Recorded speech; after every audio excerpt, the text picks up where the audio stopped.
We're starting. Fine. We started. Okay, are you happy? Fine. I gave you the on-air signal. And three, And two, one. 3, 2, 1. Is that Contact. what they say? I wonder what they really say. In real life, you know? They do. They give you a countdown, but they don't say 2 or 1 because the audio could pick it up. Oh, what do they say? So they say 3, and then they go. Oh. Yeah. Be very, very light. Well, not us, because we have to be talking. I know. Are you sure you like your drink? I love it. Today's drink is seltzer, clink. Seltzer with I have a whole half a lemon in mine. A whole freshly squeezed half And of it's lemon. Let me tell you, delicious. It's delicious summer refreshment. Well, he has to tell me he likes it because I keep asking him every 5 I minutes. am enjoying it immensely. So, hot tip, if you're looking for a nice refreshing summer drink, it's just seltzer and some lemon. It's yeah, great. but it's you've got to do the fresh lemon. It does not taste the same if you put lemon juice in it. And you got to do like a half of a large lemon for the real effect. Yeah. So you have a lot. I am a fan of, we were just talking about this, I'm a fan of cucumber in drinks. I think it adds a nice refreshing note to it. Over the weekend I went to a christening, had some lemonade with mint and cucumber in it, and it was freaking delicious. Yeah. It was so refreshing and delicious. I wanted to steal the whole jug. And it was hot this weekend. So. And it was 90 degrees, and it was great. It was a welcome respite from. It's my weather. I don't like this weather now in the 60s. Nope, cold to me. Yeah, no, I love the summer. I'm a summer baby. Yeah. I love it. Yeah, I was, of course, at the pool. Is it because I was born in December that I love the summer so much? I don't know. In your mom's stomach, it was probably always warm. True. But then you came out and you're like, what the hell? What the heck is Cursed this? again. Right? Jeez. Also, excuse me if my burps stink, but I have not smelled a stink on you once good, yet. thank you. No, we made a delicious lunch of stuffed shells and homemade meatballs and garlic bread. And that sounds good. I did sleep though. I did go to sleep Oh, okay. for a little while before say. I came over, but it's definitely in there, working its way through the pipes. That's so right. Nice work. I apologize in advance. Everybody watching and or listening, you're safe. I'll Kristin is report not. to the group. Kristen is in the blast zone. If I smell anything. But I have a very strong sense of smell, as I've said. Yeah. And I have not smelled Okay, good, thank at you. all. And I'm hopefully very you haven't smelled me. I'm very self-conscious about how I smell, so Me too. yeah. But I bathed. I think I even put a little perfume on earlier today. For me? For moi? Yes. What? I was trying to feel sexy with myself. Stop it. Boy, what are we going to get into today? What kind of trouble are we going to get into today? I don't know, but some trouble's fun. Some trouble is fun. It is a dark, angry time here in America. If you're watching the news or you just like scroll through your Twitter feed, you're gonna know we just had another school shooting. 19 little children. Elementary school. Elementary 2 to 4th grade. And 2 teachers, and it is, I mean, I don't even know what to say about it anymore, because it is, we exist in this perpetual state of trauma in this country. And I mean, I know we've talked about it before on the show in relation to the pandemic and quarantine about trauma and like dealing with different aspects of it, but I think there is in reference to this specific topic of gun violence, I think, and mass shootings, I think It's never ending. That's it's never what everybody's ending. saying. Yeah. And The Onion, I don't know if anybody else knows what The Onion is, a satirical newspaper, but The Onion has this great headline that they trot out every time this happens, and it's like, there's no way, I'm paraphrasing, but the headline is there's no way to avoid this. says the only country in the world where this keeps happening. And then their front page today is just that article over and over again, changing the location of the article for every mass shooting we've had in the country so far, just in 2022. They said how many this morning in total, and it was something ridiculous. And I can't remember. And how many in this year, how many total. I was going to say something. Shoot. Yep, this has really been bad today. Your brain's going. Bless you. Excuse me. Oh, everything's all jacked up. All right. Yeah. So we could, I mean, we could talk about the politics of it, but there's other people who I think could more eloquently put that into words than we could. I think what we could do with our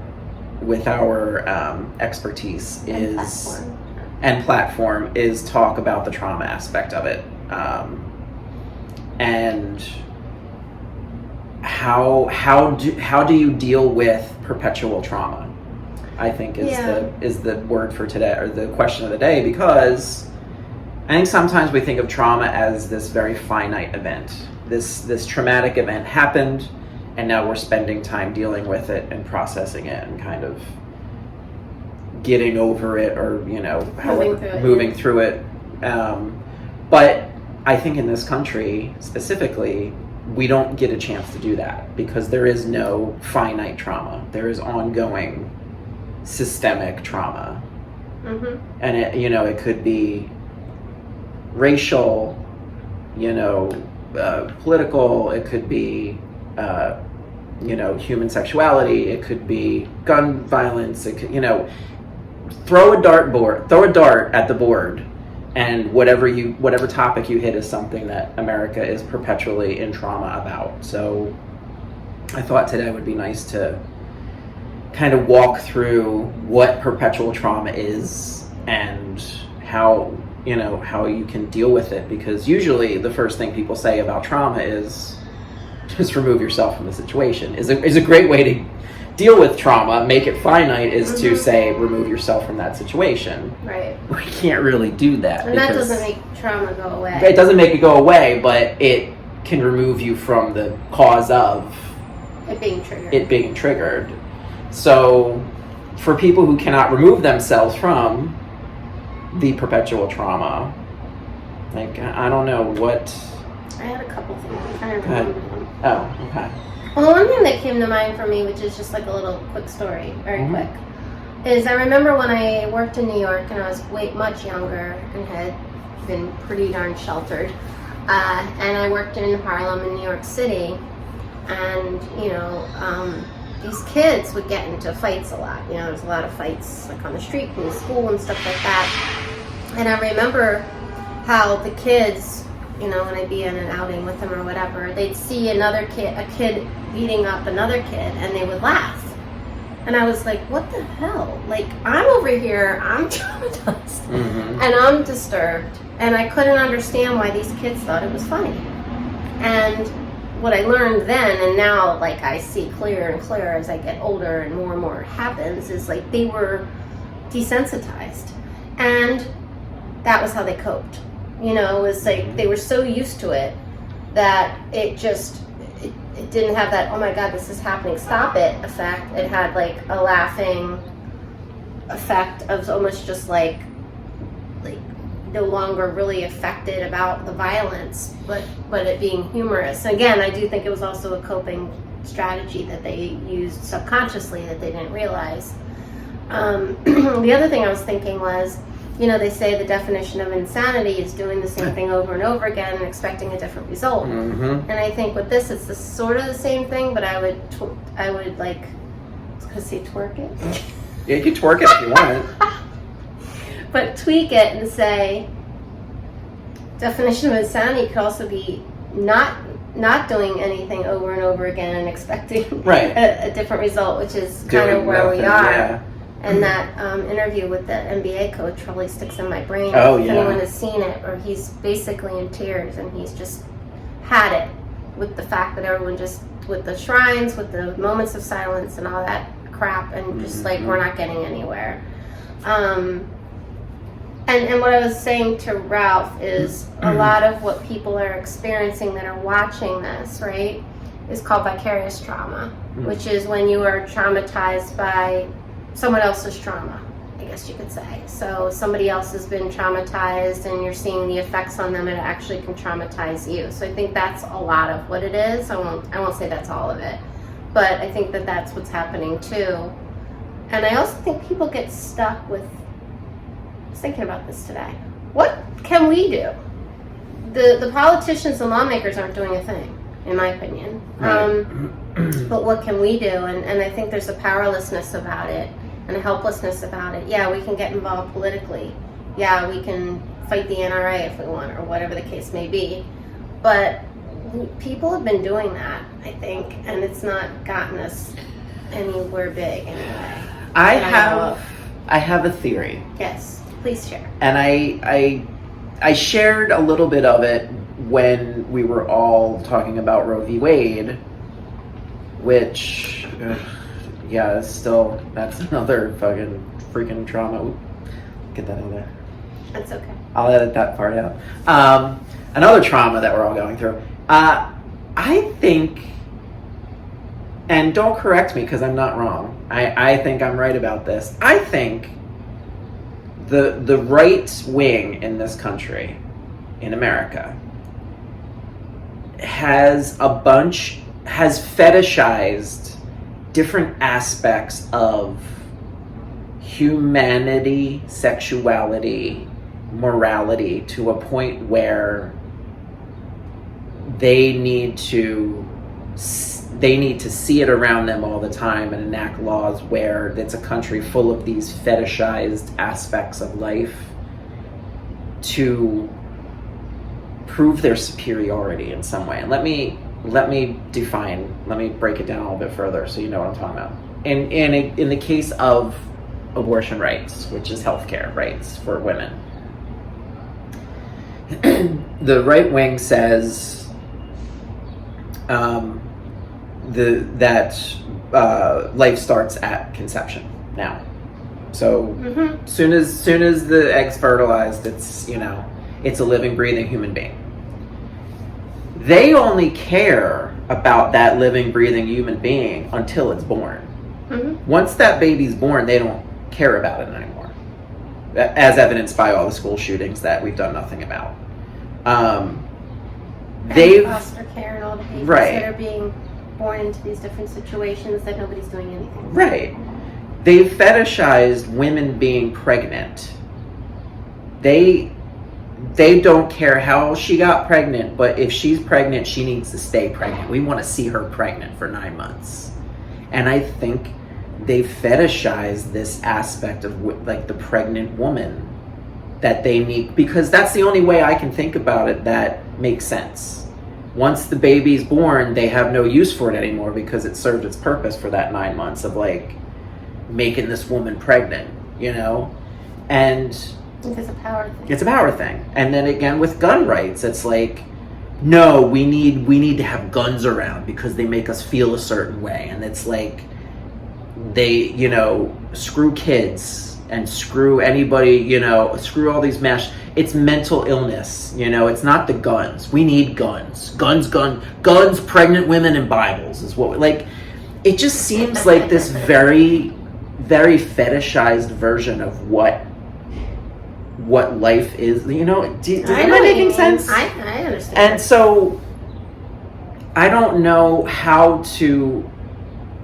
what a counteractive measure would be to that, because you're not dealing with people who are thinking logically. Because if you follow their logic of every life is precious, life begins at conception, all those babies have heartbeats. Well, you know who else had heartbeats? Those 19 kids in that school that just got murdered yesterday, slaughtered. They had heartbeats. And the thousands and thousands of children in the foster care system because their right. parents weren't able to care for them, right. or had a drug or mental health problem that right. wasn't treated. All those kids have heartbeats, and you don't care about them one iota. You all voted against getting baby formula into the country. You vote against more money for social safety net programs. You vote against gun reform. You vote against everything that could help people in some way. Mm-hmm. So you're not pro-life. You're something else that I don't know what it is, and I don't know how to counteract that. And that in and of itself creates the perpetual trauma, because we have a whole half of the I don't even know if it's half. I don't think it's half, to be honest. I think it's a 20%, 30% of the country that just screams the loudest and has this really fetishized idea of what life should be, that we're fighting against, that don't share our version of reality. Mm-hmm. So you can't, any good conversation, both sides have to come to the table and at least agree on a shared reality. Yeah. And that's not happening, and that's why conversations aren't happening, and that's why laws aren't getting passed, because you're dealing with a group of people that just doesn't agree with, the sky is blue and grass is green. Yeah. And I was thinking about the fact, and I don't want to get too political around a gun thing, but I do think that, we have all people that are police officers have to go through the police academy, have to learn how to use guns, have some type of evaluation done. I'm not sure what it is, but they're observed. They go through the police academy before they're given guns and out in the streets with guns. People in the armed forces, they go through loads and boatloads of training. I think they have some type of mental health assessments in there somewhere at some point, I'm not sure. And then they get big guns, all types of, I obviously don't know about guns, that's clear. But then anyone can go in a store and buy one. And that's what blows my mind. It's like, oh, but the big NRA people are like, I don't want to be bothered with extra steps. Well, I want to curse real bad at those people right now, but I'm not allowed. And I'm sure you can imagine what I want to say. Because I feel like if you have to do a couple more steps, if the owners of these places have to do a couple more steps so that we know that the people that are getting these guns are fairly stable human beings, then, and that could save all these children and people's lives. I don't know what the answer is. I understand they can't do a psych eval for every person getting a gun, because that would be probably way too much for gun shops and stuff like that. I get that. But there's got to be something that they could do. Something. Yeah. And especially when we're talking about weapons of mass destruction that I don't understand why any civilian needs. I do not understand it. I do not know why they're sold. I have a real problem with it. Like, what are you doing with that? Like, you're a hunter, great. You want to protect yourself, great. Do you need, like, I don't know, a bazooka? I'm sure they don't sell bazookas, but maybe they do. We're not far off from... But my point is like, anyway, that's my rant on guns. I'm done. Yeah. But I think that people don't often even realize they're traumatized too. We've talked about this in the context of COVID, in this context anyway. I don't think people always see it as readily, especially vicarious trauma. We've talked about it a lot as far as how COVID has affected people. Mm-hmm. We've definitely touched on this probably more than once, mm-hmm. of how we're all sort of still dealing with it, and it's creeping in and popping up and showing up for people different ways at different times throughout the past few years. Also around the whole social inequality, unrest, and racial relation, I don't know what the word is, mm-hmm. but there's that too. So it's very difficult. And what I said to Ralph before we started, I don't know if this is a good place to bring it up, and then I'm going to shush, is people have been saying to me just in the elevator and stuff, like, why is everyone so angry? Yeah. Why are people so angry lately? Yeah. I said to Ralph, I'm like, well, this might tie in. It might be a piece of it anyway. It does. I think it's a part of the trauma response too, is people are just angry at everything because everything pisses me off now. It's just, there is no good news anymore. You wake up and it's like, what got shot up today? Who died today? What law has been repealed today that protected people's rights? When you live in a country, in a society that is, it just doesn't make logical sense anymore. It's all about who can pay the most money to get their agenda through, and you get angry at that. And I think that's where a lot of the anger comes from, is living in perpetual trauma, being re-traumatized by things.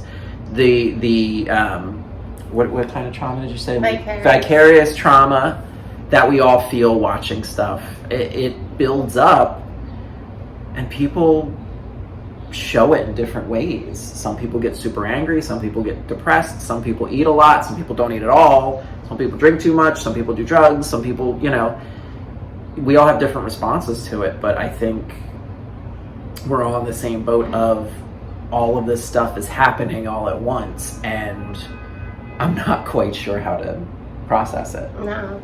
Yeah, I mean, it is. It's a lot to process, and people aren't necessarily, like I said, aware consciously of how it's affecting them. You know, they may notice that they're eating too much, drinking too much, more angry than usual.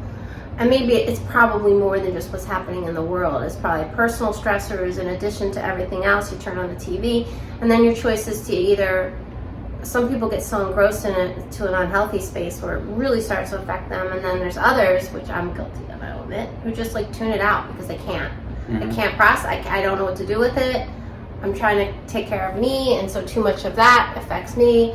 And so then there's that, and then that's not good either. So it's like, what do we do? And that's what I was saying to you too. It's like, I think people feel powerless.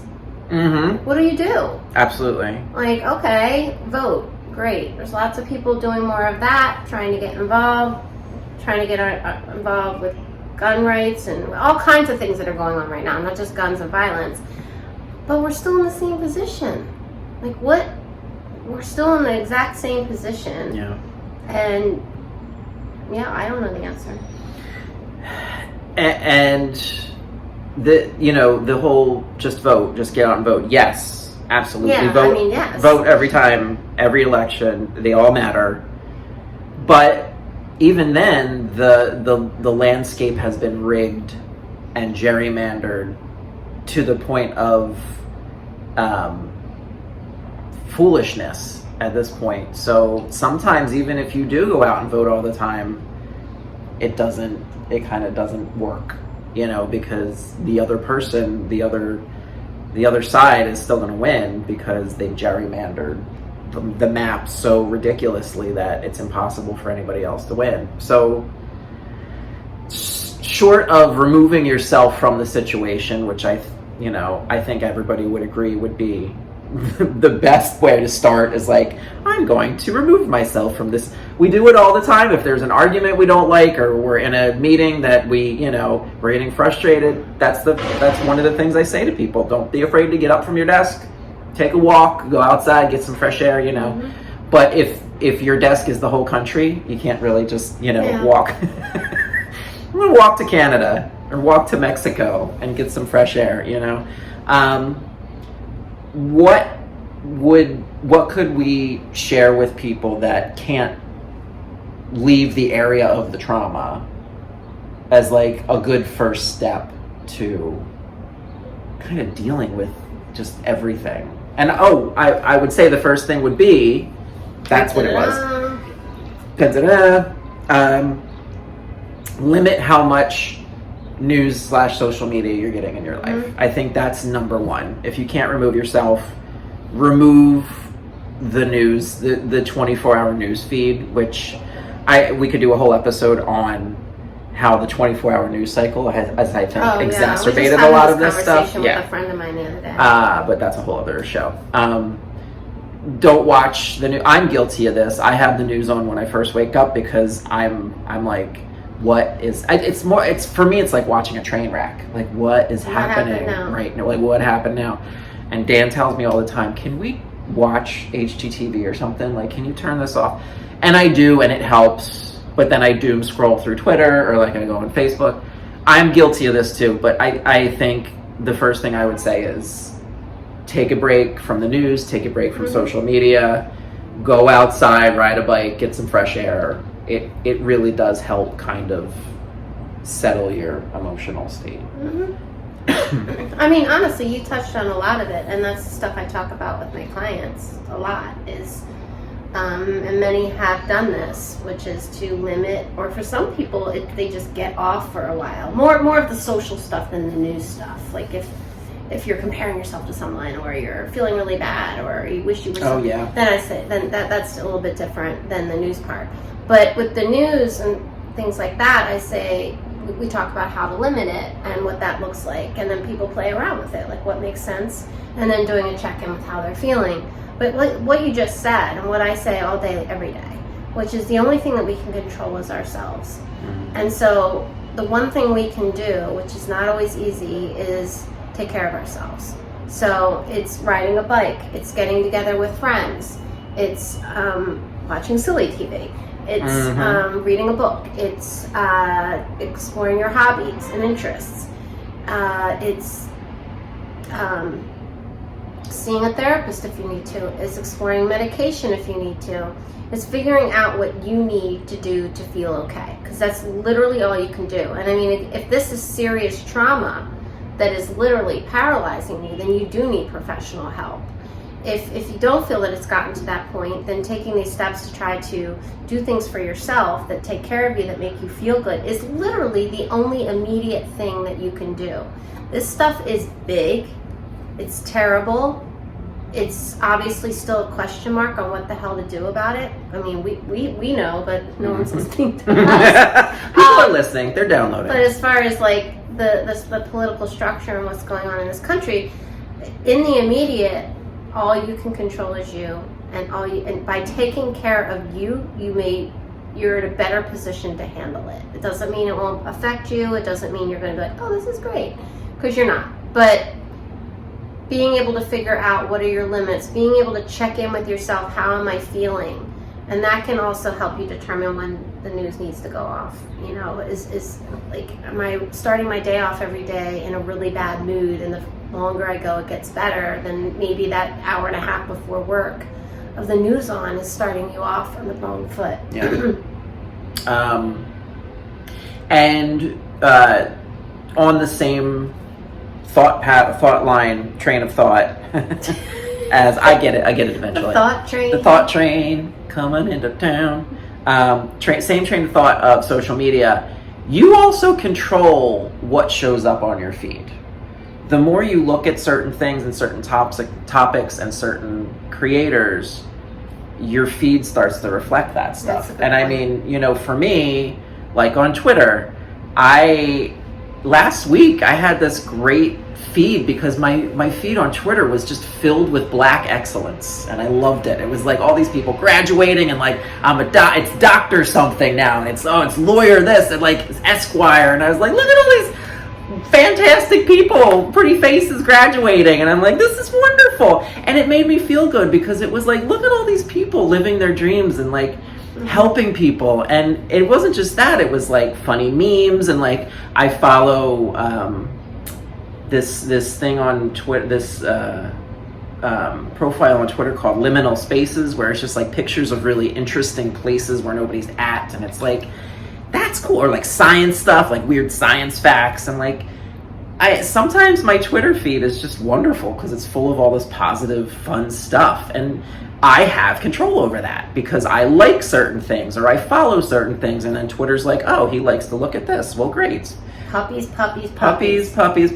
And same thing with anything else. Like my TikTok feed is very much like creepy paranormal videos, and then like funny cartoons, and then people making meatballs in a weird way. It's like, that's because that's the stuff I like, that I respond to. So if you look at your feed and you're like, it's super negative and there's all these crazy people talking about all this stuff, you kind of had a hand in that. Mm-hmm. So you can control the stuff that comes across your feed more than you think.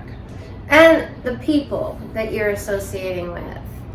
You know, in group chats, in just day-to-day life, if you continue to surround yourself with people that are doing these things, it doesn't necessarily matter what you're doing, because it's just going to erase a lot of it. If you're around people that are constantly talking about it, constantly negative, constantly upset about it, then that's also going to affect you You know, so I'm not saying never Mhm. talk to them again, but if someone's all caught up, maybe you take a beat and you kind of take a step back and give it a minute, give them some time. They may not be good for you to be around. I've actually talked about this with a client of mine. It's just, they're in their space and they're fired up and no one's going to change their mind, and they want to be on negative train to wherever, then let them be on it. That's their prerogative. But taking care of yourself, maybe at least temporarily limiting your time around that person. Yes. Just like you can not cultivate, but there's another word, curate.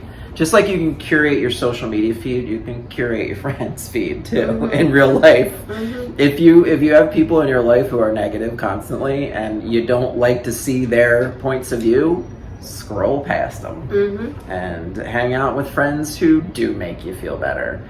And yes, I am all for getting different points of view in your life and talking to different people with different points of view and having, good, deeper conversations about things. Yes, absolutely. More of that, please. But there's some times where you just need to take a break and focus on getting yourself on an even keel and talking to people who can support you and love you. And, so yes to good, wholesome, solid conversations, but also yes to taking care of yourself first.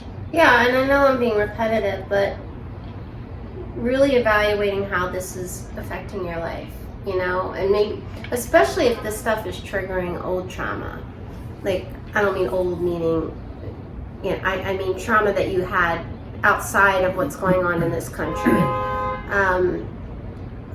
Then that could become more serious. And evaluating, again, we're both just giving hints, right, and ideas. If these things aren't putting a dent in it, then I have to stress that people reach out, because it's one of the things I've been concerned about through this whole pandemic and everything else going on.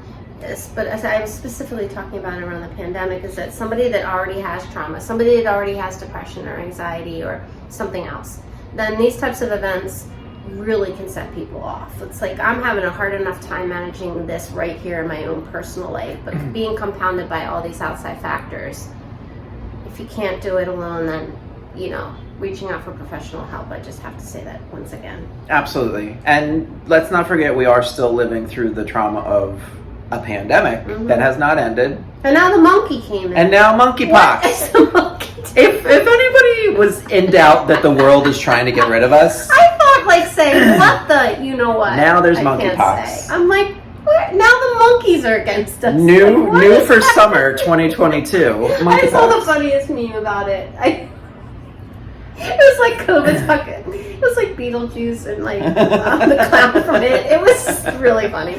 Yeah. It's the end times and things are falling apart. I think everybody should learn how to grow vegetables in your backyard, because it's like you're going to be a hot commodity. It's like, again, you wake up and you turn the news on, you're like, what now? What now? Oh, monkeypox? What is Great. it? Unicorn pox? Sure. Like, what are we going to have next? I literally... Honestly, I did not have monkeypox on my bingo card for the end of the world. I was like, what is it next? Like, I literally can't.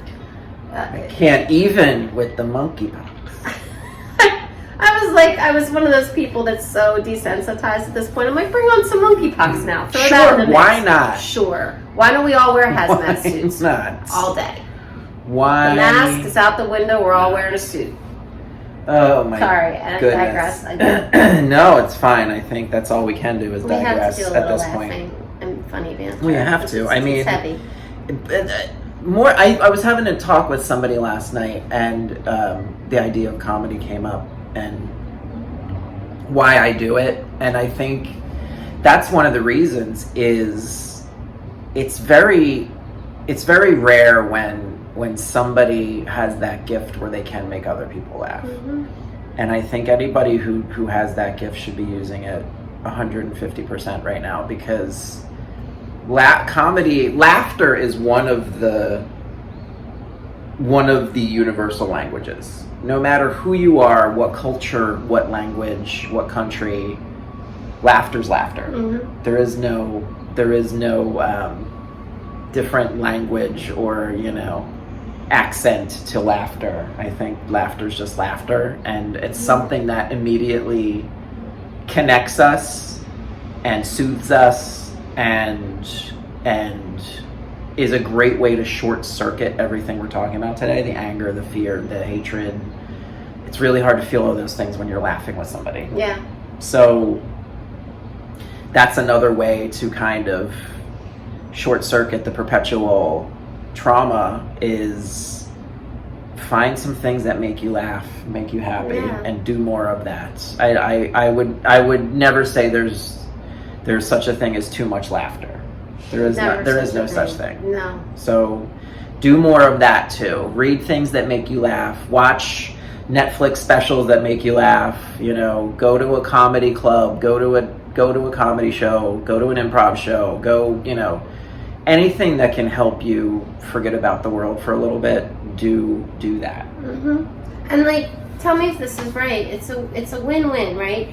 You get something out of it as far as for your own coping by making other people laugh, and the people that are there laughing with you at you, whatever it is, they're getting something. It's usually they're getting it too. So it's a win. Oh, absolutely. The people on stage are getting something out of it too. We love being on stage. We love making people laugh. It's a high getting on stage, getting in front of an audience, getting your first. I still remember my first laugh. It's amazing. You know, it's a win-win for everybody, like you said. So and especially right now that we're coming out of lockdown and quarantine, and the comedy world, the comedy community is starting to open back up, and shows are starting to happen again.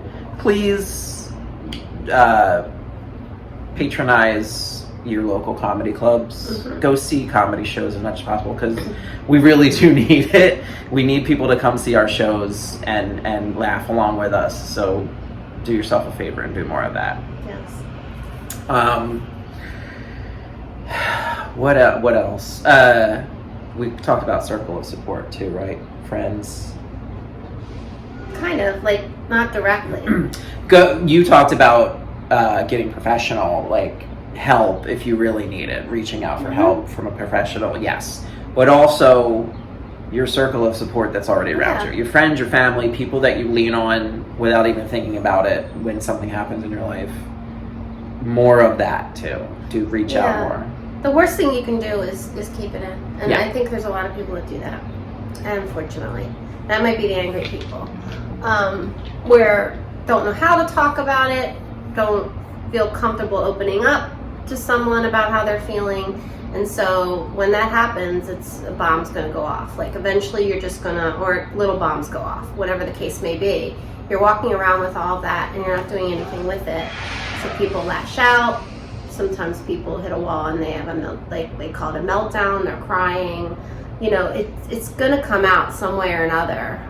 But I do recognize that people sometimes have a very hard time doing that. But again, that's something for a professional to help you with. But if not, if you are somebody that can do that, just talking about it, just sharing it, and having fun with your friends and support system. You know, I think too, like we already mentioned. Absolutely. Get the poison out of your system. Talk about that's something you could do too. If you're somebody who likes to journal, if you're somebody who likes to make TikTok videos, if you're somebody who likes to make audio recordings or do podcasts or whatever, you know, whatever the case may be, do more of that. Get it out of your head. Ideas want to stay ideas and roll around in your head. Getting them out of your head onto a piece of paper, into a microphone, into a video, really does help clear your system and clear space, you know, getting the negative out so the positive has room to come in. Yeah, thanks for bringing that up, because that's actually often a thing I tell people first step, especially, well, I encourage lots of people to journal, but I think if you're having trouble talking to anyone or specific somebody, putting it on paper, getting it out, just getting it out. It sounds, just try it if you haven't. It's not going to make your life, you know, rainbows and butterflies and everything else, but it can give people relief. It can take off some of that weight of what you're carrying around. Try it. You'll like it. Try it. It's delicious. It's delicious. Hey, Mikey. I was just journaling before we started. Really? It was. Remember I told you I was writing? Yeah, I'm not going to ask you what it was because No. it's personal. It's personal. That's why it's called a journal. Right? I'm assuming. Or you can call it my diary. It if was. You want. Why are you Dear reading my diary. diary? Dear diary. Mama. Where's the hot weather from the weekend? It's cold. See, that's why I don't journal, because I say that in that voice. I say everything I'm writing out loud. Dear diary. And then Dan comes downstairs and he's like, are you journaling again? Knock it off. We talked about this. I would die if I was heard you downstairs. Dan's yelling at me again. Dan is not being nice. He's giving me a stink eye. I don't have anyone in here to write about, so I can talk all I want. I can talk about everybody. You and can talk write about everybody till the Yeah, cows come nobody's home. going to hear me. If you listening have any ideas about how you deal with trauma to make yourself feel better, to focus on the positive rather than negative, share it with people. Share it with your friends and family. Share it as a, write us at heyletmeaskyousomething at gmail.com and share it with us, and we'll share it with people. Make it a post on one of our YouTube videos, or on our Facebook or our Instagram, because we're everywhere. Just share. Sharing is caring. Sharing is caring. That was one of the Care Bears, right? Share Bear? I think there was a Share Bear. Share Bear, Care Bear? Yeah. Oh, I don't know. love it. Any other final thoughts? No, I keep forgetting what I'm going to say. Yes, I was going to say that trauma is an enormous topic, just like we said last week, and we've said about many other topics. We could break this down into a freaking couple months of talking about this. So, Yes. Again, like I said last week, if you have something you want to comment about, say something you want us to address further, whatever the case may be, just send us an email. Like Ralph just went through it. Yeah. Do that. Do I that already stuff. did it. Do it. And as you're writing the email, I want you to say out loud, Dear Diary, I'm writing this email. I'm writing Ralph and Kristin because I don't like it when. No, I'm kidding. That's great. I love a gun.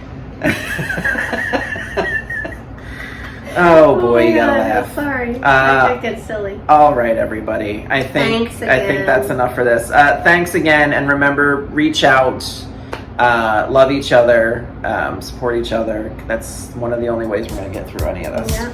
Thank you. And we'll see you next time. Bye. Bye.